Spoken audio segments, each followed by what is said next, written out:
Hello guys, అందరికి నమస్తే. Welcome to Bala talks. Rajasaab cinema చూడడం జరిగింది. సినిమాలో నాకు నచ్చిన విషయాలు అండ్ నచ్చని విషయాలు మీతో షేర్ చేసుకుంటా. కాకపోతే సోషల్ మీడియాలో ఇప్పటికే సినిమా మీద ఆ నెగిటివిటీ అయితే వచ్చేసింది. సినిమా అసలు బాగాలేదు అని అందరూ మాట్లాడుతున్నారు. కానీ ఆ సినిమాలో బాగున్న సీక్వెన్సెస్ గురించి చాలా తక్కువ మంది మాట్లాడుతున్నారు. అదే క్లైమాక్స్, ప్రీ క్లైమాక్స్ చాలా అద్భుతంగా ఉన్నాయి. అంటే ఆ సైకలాజికల్ గేమ్ ఎట్లా ఉంటుంది, తాత మనవడు మధ్యలో సైకలాజికల్ గేమ్ ఎట్లా ఉంటుంది అనేది మారుతి నిజంగా చాలా బాగా డీల్ చేసిండు.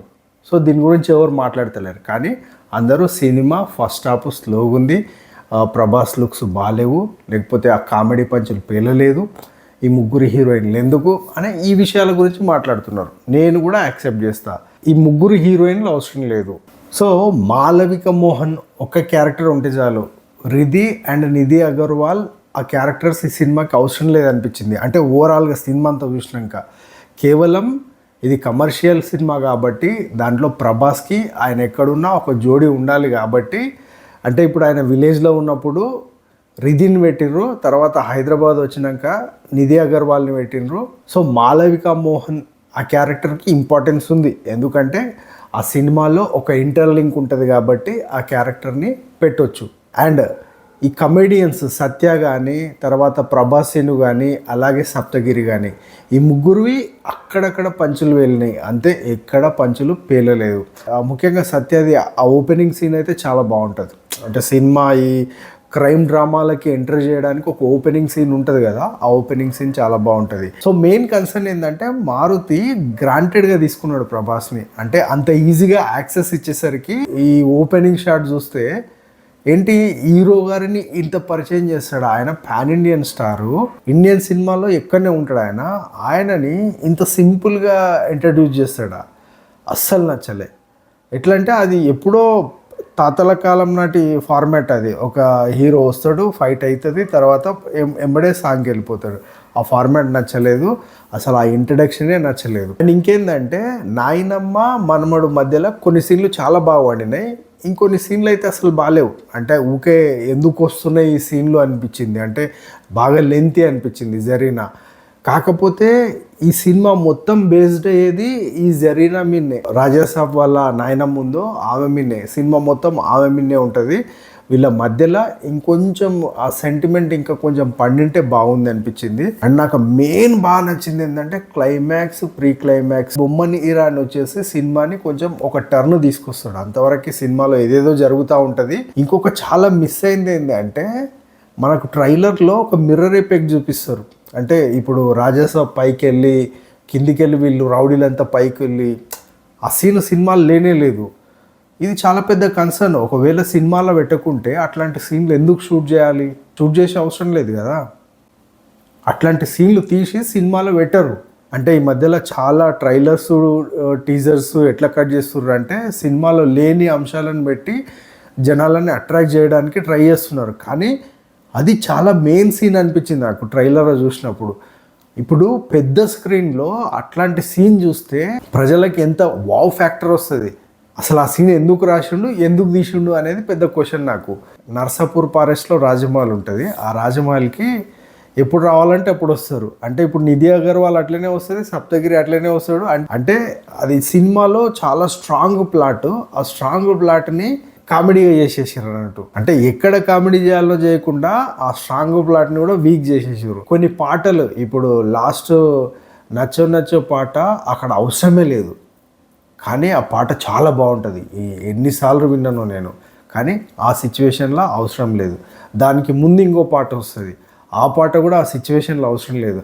అంటే సినిమా కొంచెం స్పీడ్ అయ్యింది అనే ఆ సిచ్యువేషన్ వచ్చేసరికి ఈ రెండు పాటలు వచ్చేసి స్లో చేసేసినాయి. అప్పటికే కామెడీ వండలేదు. యాక్చువల్గా ఏంటంటే కామెడీ బాగుంది, కానీ అర్థం చేసుకొని రియాక్ట్ అయ్యే వరకు సినిమా ముందుకు వెళ్ళిపోతుంది. చాలామంది కామెడీ అయిపోయిన 2-3 సెకండ్ల తర్వాత నవ్వుతున్నారు.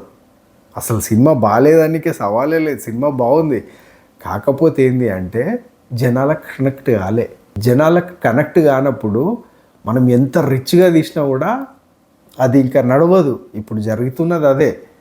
యాక్చువల్గా సెకండ్ హాఫ్ ఎంజాయ్ చేయొచ్చు. అంటే ఆ సంఘర్షణ ఏదైతే ఉందో మన లోపల మనం పడే సంఘర్షణ ఏదైతే ఉందో చాలా బాగుంటుంది. ఆ ప్లాట్ కూడా బాగుంది, సైకలాజికల్ గేమ్ బాగుంది.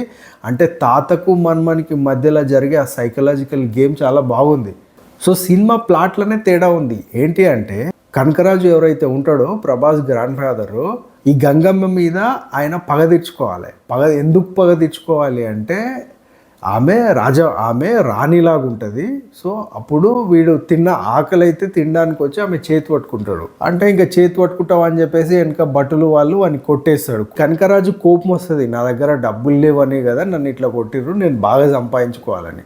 దాన్ని ఎట్లా చేయాలి అంటే ఇంకా ఒక బ్లాక్ మ్యాజిక్ నేర్చుకుంటాడు, ఈ మంత్రాలు నేర్చుకుంటాడు.